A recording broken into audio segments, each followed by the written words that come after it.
I'm Chief Meteorologist Ed Bloodsworth with WKRG News 5. We're continuing to track a rapidly strengthening Hurricane Erin this Saturday.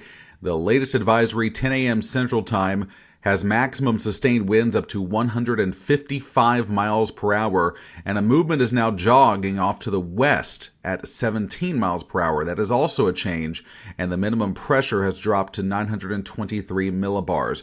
NOAA and Air Force Hurricane Hunter aircraft have been flying through the cyclone today and have continued to note a rapid intensification phase, and about a 6 nautical mile wide eye has formed, and we're seeing pressures continuing to drop, and also a very, very well-formed major hurricane, and the rapid intensification phase continues. In fact, the latest forecast calls for the storm to become a Category 5 storm by midday and continuing into the early afternoon.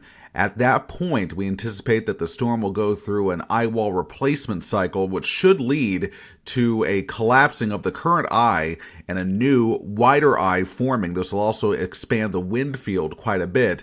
And by that point, we will continue with a west-northwest jog and eventually a northwesterly jog. Here's the forecast from the Hurricane Center. This will be a Category 5 sitting north of Puerto Rico and then likely going to come close to the Turks and Caicos and remain as a strong Category 4 storm as it makes that northerly turn. The latest forecast calls for this to remain a major hurricane as it bypasses Bermuda and stays off the east coast of the U.S. But this storm will be much larger as it moves north, and it will generate intense surf up and down the U.S. eastern seaboard. Waves up to around 10 to 15 feet from northern Florida all the way up into New England. So although the storm likely will not make a direct landfall on the U.S., this will bring some coastal impacts, including a major threat of rip currents as well. We will continue to monitor the progress of rapidly strengthening Hurricane Erin throughout the weekend.